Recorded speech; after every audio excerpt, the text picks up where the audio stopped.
So Philosopher Stoner 666 here.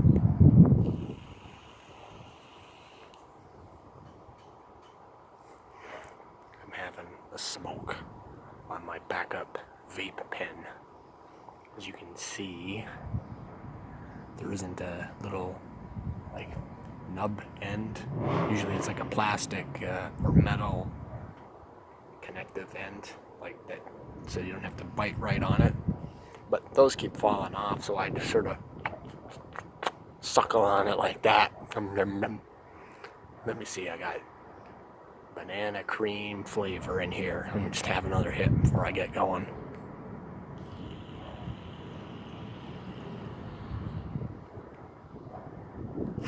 That is deep flavor country. So yeah,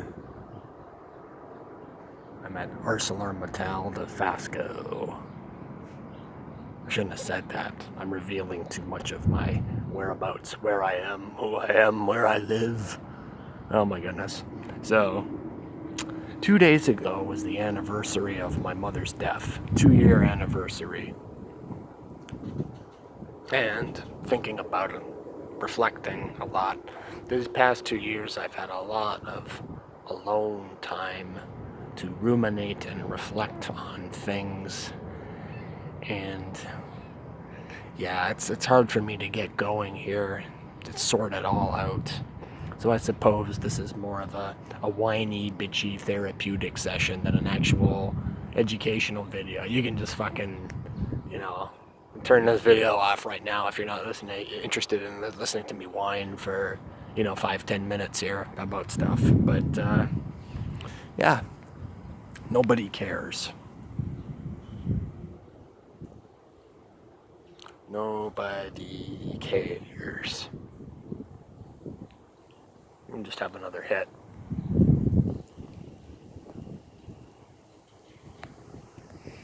Yeah.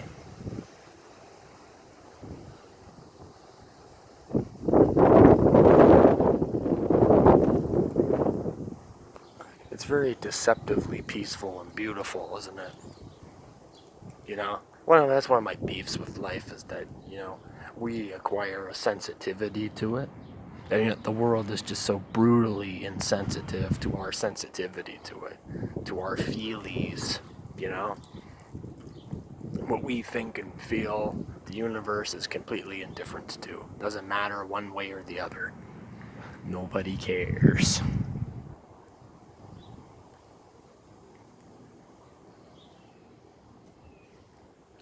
But yeah, in a certain way, I've seen now how love exists. There are positive emotions. I did grieve quite extensively over my mother, but I can dissect that and see that a lot of it, even the early Christians went on a little bit about it, is that there's very little decent love, decent empathy. A lot of the grief, the extreme grief that I felt, was because of my own ineptitude and dependency on my mother. She did a lot of stuff for me. I can't bitch and complain and say that I had a terrible childhood. Materially, I was always very well off. In fact, I used to be quite chubby. I used to have long hair. Used to be a lot of things. My mother coddled and spoiled me in that regard. Although she was a fierce woman, she yelled and screamed at me a lot.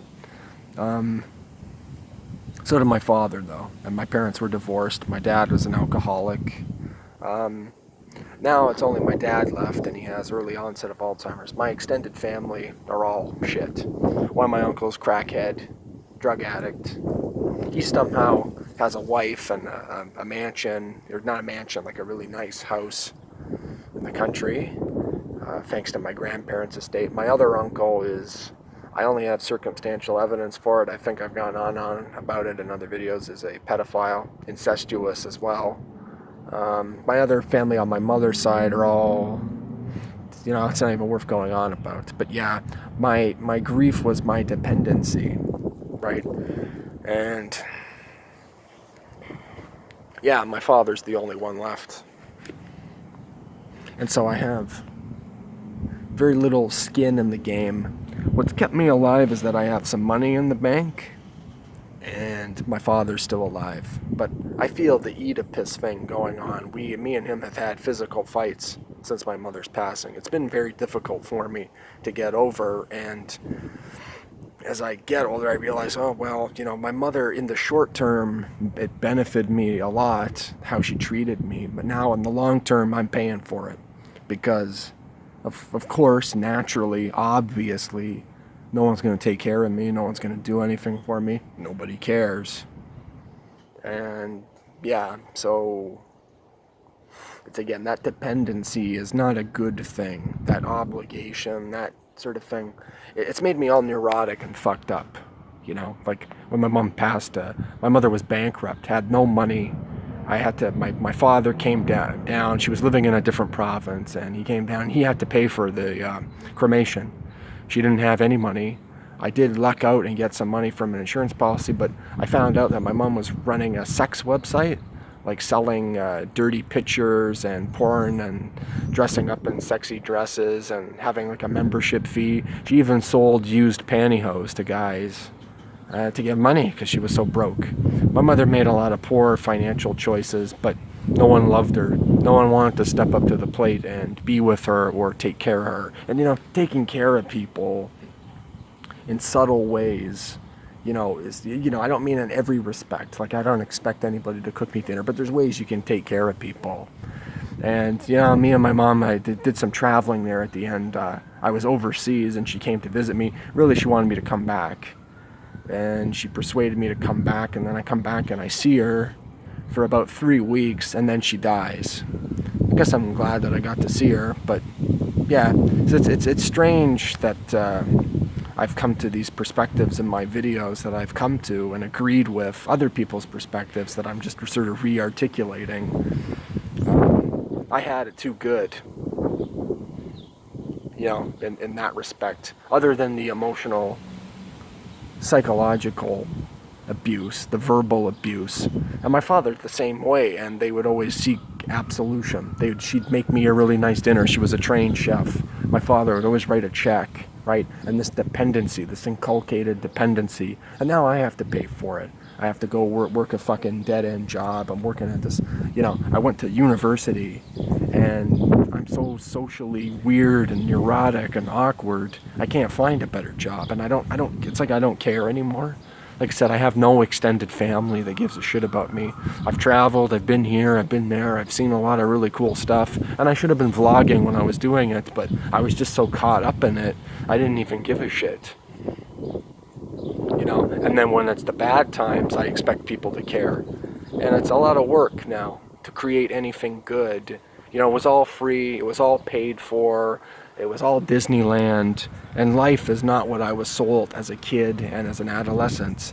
And I had an overextended adolescence as well, too. I didn't really grow up until I was about 24, 25 in terms of life skills. And now I'm playing a massive game of catch-up. I find it overly burdensome to make myself breakfast in the morning or cook dinner. Even though I know that sounds retarded, I can obviously do it. I can do it. I can take care of myself, but I feel like, it's just like, maybe I should have been weaned onto this stuff a lot earlier. It's all coulda, woulda, shoulda, pointless to go on about too much, but yeah. I just feel like going to bed, jerking off.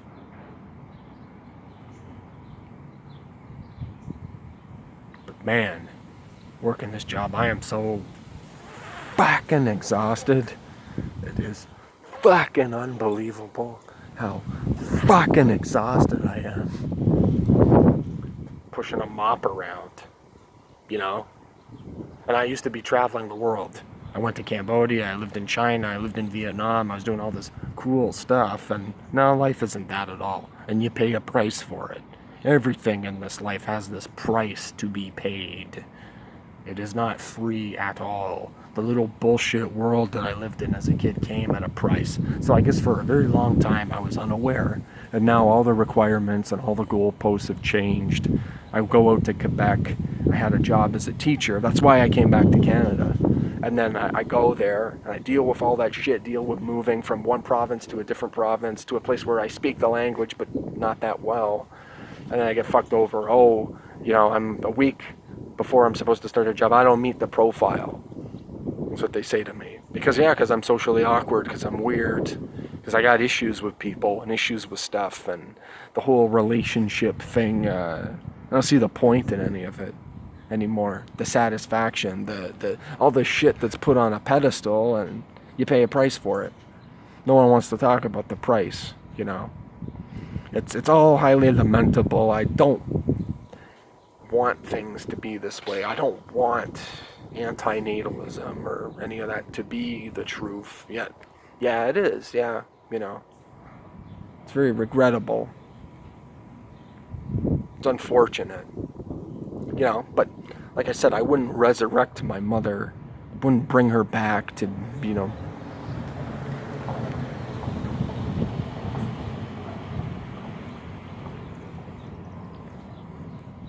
be my slave or anything.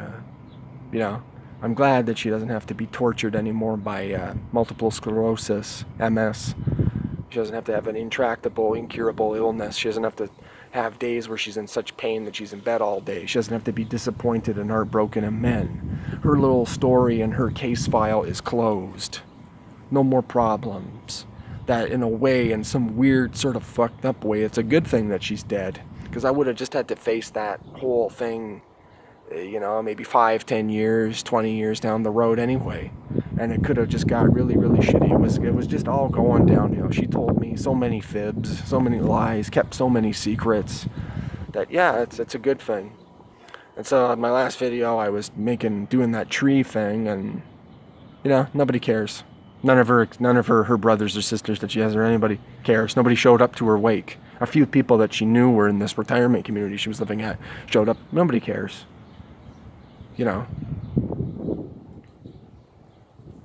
We all just, we croak and, we get forgotten. And, what's the source of that? There's such a grandiose sense of self-importance and ego anyway. Like, I don't really care if I'm remembered either, but I wish I hadn't been dragged into all of this, I just remember my childhood. Well, like I said, I had a coddled and spoiled childhood. Materially, I was always very well off, always very comfortable, always had a lot of food to eat and all that sort of shit. But I just remember getting dragged here and drama and fighting, and my parents fighting all the time, and moving here and moving there and going here and going there. And I've met people, I've been all over the fucking place, all sorts of fucking places, met all sorts of people, and people are the same pretty much everywhere. And I seem to be, and maybe it's self-imposed, I don't know, but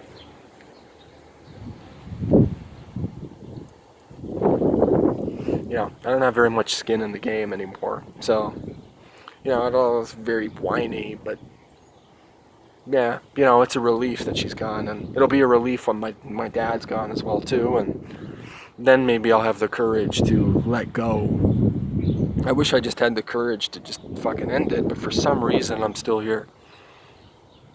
So that's the conundrum, and this fucking little stupid Hamlet going on. Like I said, I'm just making this video, I guess, for posterity of,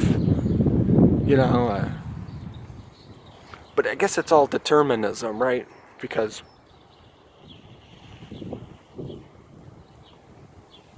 I was raised, my parents were very unique. I had a very unique upbringing in certain respects, that my parents were both zero population growth people.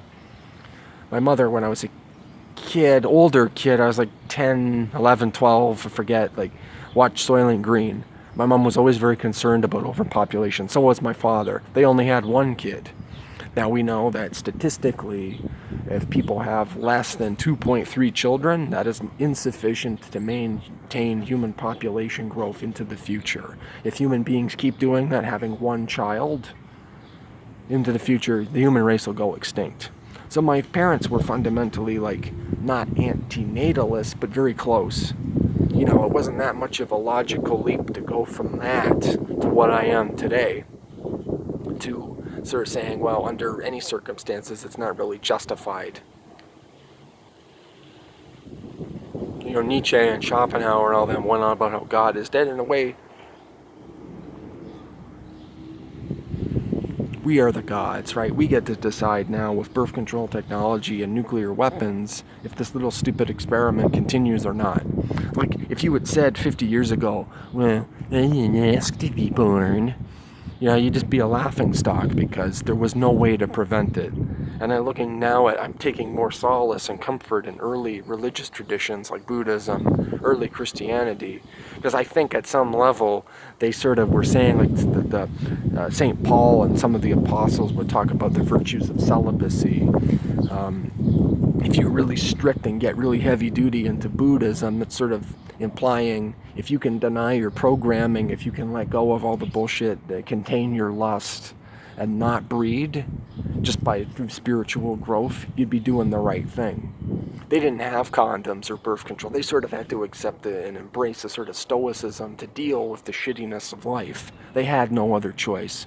I bet you if we went in a time machine, let's say, to talk to them and shown them what we now know, they would have said, yeah, just wear a fucking condom and forget about it.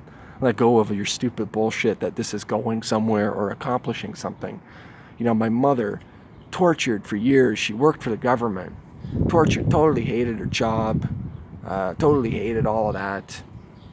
My parents were good people, I guess, in certain respects. I just resent that I had to be dragged into it now. None of their experiences at work, none of it inculcated in me any kind of extreme work ethic. I was never told what to do or what I should be. I'm very confused now because I'm on my own. I have no one. I don't even really have any friends anymore because I didn't take root anywhere. I have no roots anywhere. I lived in this town for like 12 years. I had a few friends. All those friends have moved on. I got no one. And yeah, I just remember just being dragged here and dragged there and dragged all over the fucking place. And I can't, I'm very confused and very neurotic and, mentally ill and whatever. And I have my own biases and I admit, I could be wrong, but, like I said, I don't want it to be this way. It's all very highly lamentable, but it is what it is. We have a bad origin. At least that's what this brain thinks. That's what I think. That's what I feel. Do I have the absolute answer? No, but I think we know enough to sort of just say, well, unless you can pay for it, unless you have the $100,000 in the bank to pay for it, I don't want to pay for your fucking kids, and I don't agree with what you're doing. And people need to be a little more vocal, and now that the technology is here and the evidence is in, it's no longer the jury is out kind of thing, I think. Like, the jury is still kind of out, but it's not really. If you take evolution seriously, if you take atheism seriously, if you accept a lot of these conclusions, yeah, it's pretty grim. I was sold the bill of goods, and what did these people expect? They lied to me about everything, right? They sold me Santa Claus and the Easter Bunny and happily ever after and Disney stories and candy, and everything was free. The buffet was all free, all fucking paid for. I didn't really have to do very much. Never really did many chores. And then now, gotten to a certain age, well, fuck you, pay for it. Fuck you, get a job. Well, no, fuck you, people. And now I'm enslaved for the rest of my life and have to fucking pay for this fucking shit.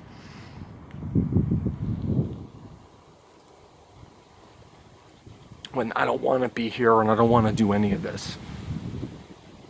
And all the injustice and unfairness and all the stuff going on. I'm not even making any sense anymore, but yeah, so in a weird neurotic way, I guess I loved my mother, but that love I can acknowledge was a dependency thing, and I've sort of gotten over it. And like I said, I didn't want her to be tortured, and I didn't want her to suffer. But if I did, I don't want there to be a heaven or an afterlife, and I'm terrified of reincarnation. I'm terrified of waking up, except it won't be me, it won't be my soul or whatever, but waking up in some different place in a shittier circumstance, going, oh, why the fuck am I here? And it'll just continue forever and forever. That's sort of what the Buddhists meant by the wheel of samsara. It's just cyclical, repeating the same fucking shit over and over and over again. My case, my little Hamlet stupid story, all the shit in the news, all the tragedies happening every day. It's just, this shit sucks.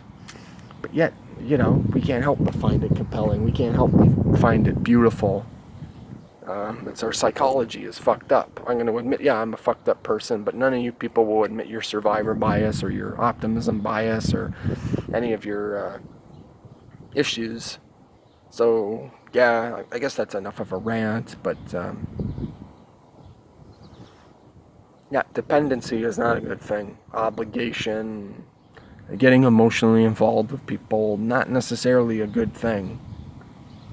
And it's all been very perspective-y changing, but nothing that's happened to me has made me change my mind at all. And I got a lot of work ahead of me if I still remain alive. Lots of work. And like I said, I'm not even looking for an exemption anymore. I'm just sort of saying to all you motherfuckers, don't make more of people like me.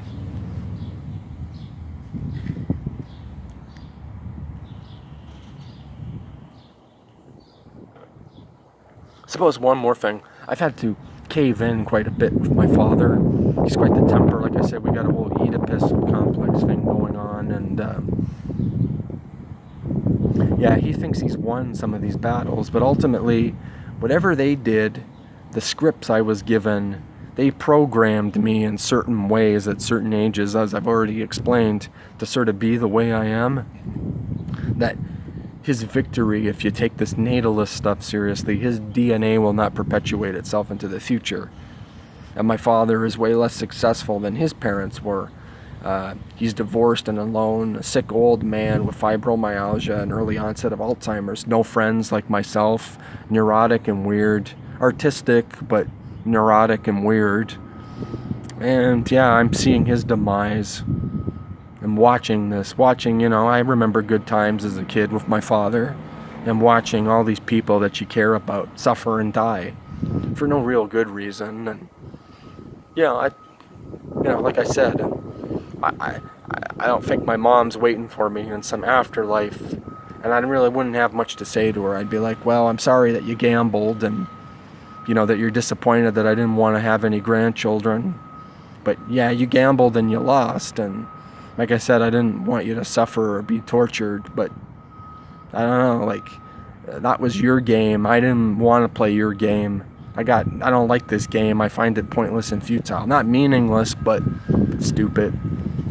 So yeah, I think that's enough for now, but I'm not even really making any sense. There's no congruency, the connectingness to my thoughts at all. It's just all shit on my mind, and I'm sort of using this video format as like a psychiatrist chair for myself. It's not even about you people so much, it's just me dealing with shit.